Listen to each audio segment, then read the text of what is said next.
Next है displacement reaction. Displacement reaction क्या होता है? The reaction in which more reactive element displace less reactive element from it compound. वो reaction जिसमें कि एक more reactive element less reactive element को डिस्प्लेस कर देता है उसके कंपाउंड से, उसके हम डिस्प्लेसमेंट रिएक्शन बोलते हैं। जैसे यहाँ पे Fe प्लस CuSO4 दोनों रिएक्ट करके क्या बना रहे हैं? FeSO4 plus Cu। यहाँ पे iron is more reactive than copper है। आयरन जो ज़्यादा रिएक्टिव देन कॉपर है, और आयरन क्या कर रहा है? कॉपर सल्फेट सॉल्यूशन में से कॉपर को डिस्प्लेस करके वो सल्फेट के साथ कंपाउंड बना रहा है FeSO4, और कॉपर वो बाहर निकल जा रहा है। तो इस तरह के रिएक्शन को हम डिस्प्लेसमेंट रिएक्शन बोलेंगे। नेक्स्ट एग्जाम्पल देखेंगे हम जिंक Zn प्लस H2SO4, ये दोनों रिएक्ट करके ZnSO4 प्लस H2 बना रहे हैं। यहाँ जिंक जो है हाइड्रोजन से ज़्यादा रिएक्टिव है, इसलिए जिंक हाइड्रोजन सल्फेट में से हाइड्रोजन को डिस्प्लेस करके वो खुद सल्फेट के साथ कंपाउंड बना रहा है और हाइड्रोजन बाहर निकल रहा है। तो इस तरह का रिएक्शन डिस्प्लेसमेंट रिएक्शन होता है। नेक्स्ट टॉपिक है रिएक्टिविटी सीरीज और एक्टिविटी सीरीज ऑफ मेटल्स। अब रिएक्टिविटी सीरीज और एक्टिविटी सीरीज ऑफ मेटल क्या होता है? The arrangement of metals in a vertical column in order of their decreasing reactivity from top to bottom is called reactivity series of the metals. Reactivity series of the metals क्या होता है? Metals का arrangement एक vertical column में और इस order में कि टॉप से बॉटम जैसे जैसे हम आएंगे उसकी रिएक्टिविटी डिक्रीज होते जाएगी। तो इस तरह के अरेंजमेंट को हम रिएक्टिविटी सीरीज ऑफ मेटल्स बोलते हैं। जैसे यहाँ पे ये रिएक्टिविटी सीरीज दिखाया गया है पोटेशियम से लेकर प्लैटिनम तक, तो जो टॉप पे जो एलिमेंट्स है वो मोस्ट रिएक्टिव होते हैं। जैसे जैसे हम नीचे जाएंगे डाउन में जाएंगे वैसे वैसे उनकी रिएक्टिविटी डिक्रीज होते जाएगी। जैसे potassium, sodium, barium, calcium, magnesium, aluminium, zinc, iron, nickel, tin, lead, hydrogen, copper, mercury, silver, gold, platinum. Most reactive potassium होता है, लिस्ट रिएक्टिव प्लैटिनम होता है। मोस्ट रिएक्टिव वो इजीली रिएक्ट करते हैं, दूसरे को डिस्प्लेस कर देंगे।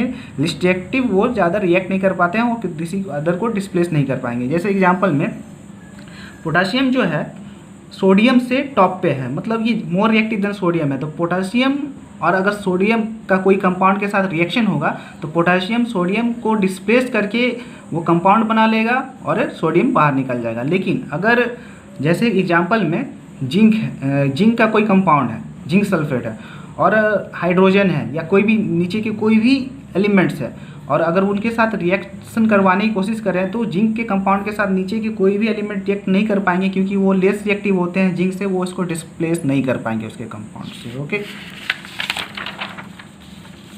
अब नेक्स्ट है double displacement reaction. Double displacement reaction क्या होता है? Those reaction in which two ionic compounds in the solution react by exchange of their ions to form new compounds are called double displacement reaction.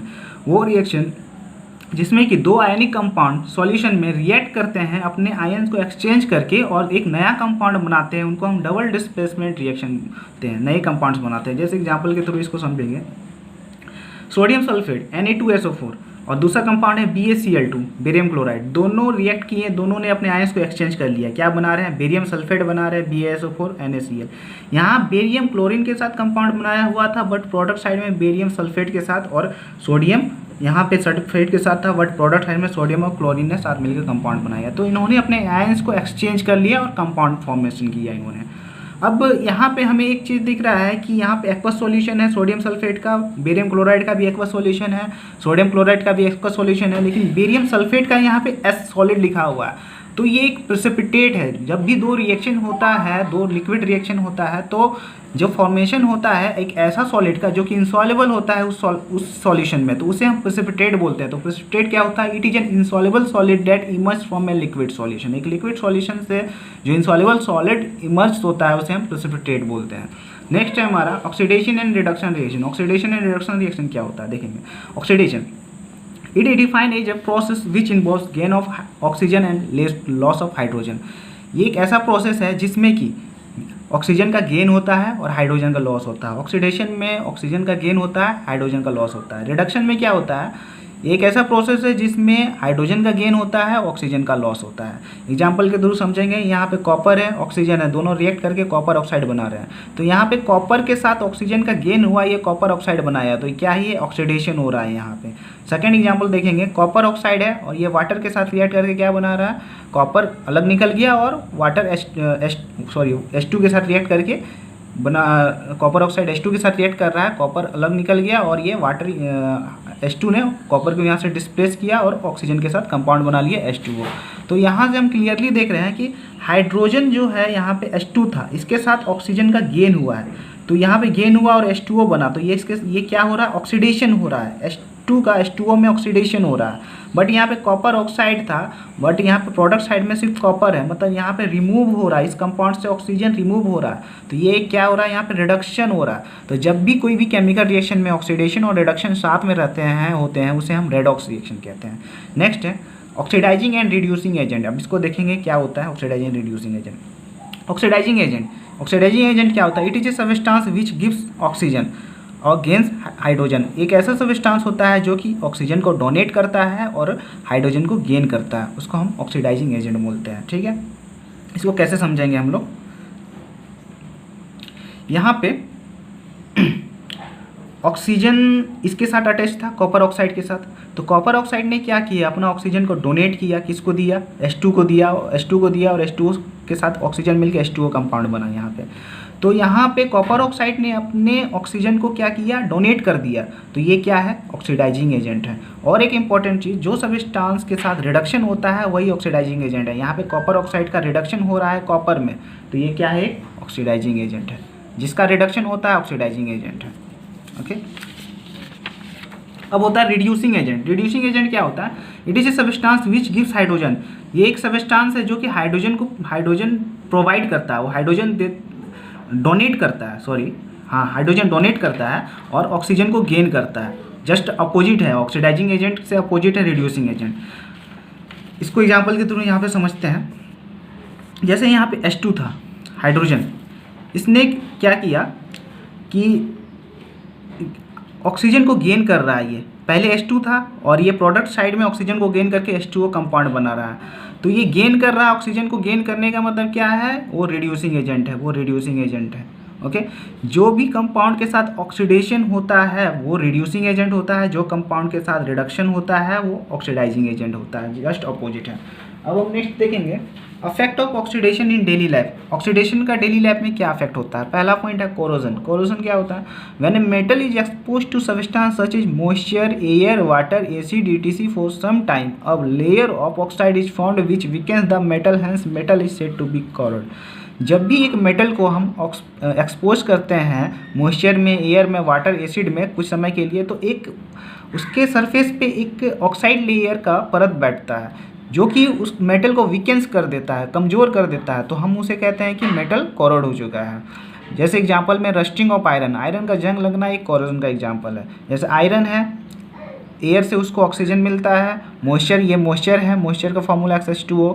अब ये iron air से के साथ और moisture के साथ रिएक्ट करके क्या बना रहा है, हाइड्रेटेड फेरिक ऑक्साइड बना रहा है Fe2O3H2O, जिसे हम रस्ट के नाम से जानते हैं।